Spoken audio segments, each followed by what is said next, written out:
I thought I might do a quick update on the shed because I've done some more changes to it.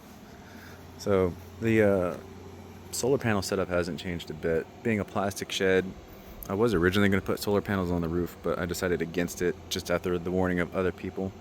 So extending the deck out and using these brackets was a good way to add more than enough solar power for this shed. As a matter of fact, the battery stays at 100% all the time. Once I add some more stuff, we'll see if we can use up more power. Made a video on adding the exhaust fan that's on the back of the shed, and then just the other day I added lighting. To do the lighting means we needed to add not just solar power, but we needed to add battery for storage of that solar power. So we've done that. Just built this little setup. It's an extra charge controller that I had laying around from one of my first builds. Got myself a big old 12-volt battery to charge into.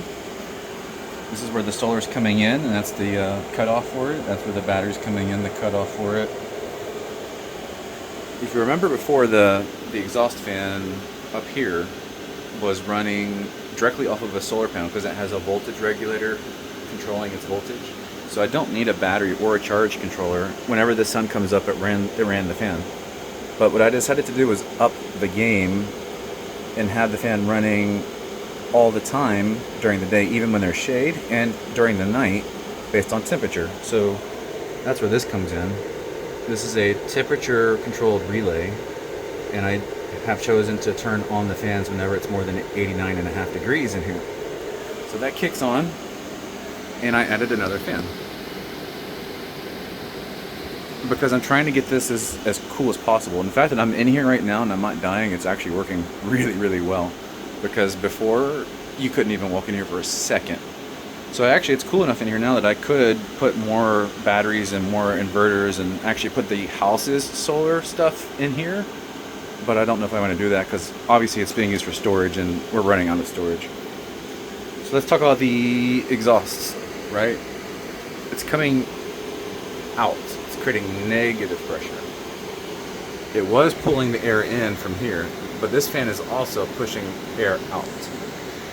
And the reason I did that was I added my own air intakes. So I have several air intakes that go along the base of the shed. So now I have a stronger negative air pressure in there. You can actually feel the air being pulled in from these when the door is shut. And that promotes the air coming in from the bottom and then going out the top, and that's why it's working so well.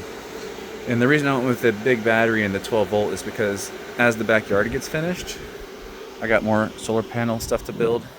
But this whole area is going to be solar panels, and then behind it is going to be lighting, and it's going to be landscape lighting that runs on the battery that's in the shed. So it'll be self-contained solar power landscape lighting and not use any of my electricity to run the nighttime lights. So that's kind of where it's at right now. Just oh, and yeah, the motion lights, invaluable. This one here will light up when you walk anywhere in this vicinity, and it lights up all the way down the yard. And then there's also one inside as well. So when you come in here at nighttime, it's really easy to see what you're doing. It's actually now my preferred way to work in here. I'd rather be in here at night than during the day, since it's obviously cooler, and now I can see what I'm doing. So it's all been pretty inexpensive and kind of fun. And take this stuff that I'm learning and applying it to the bigger house build next.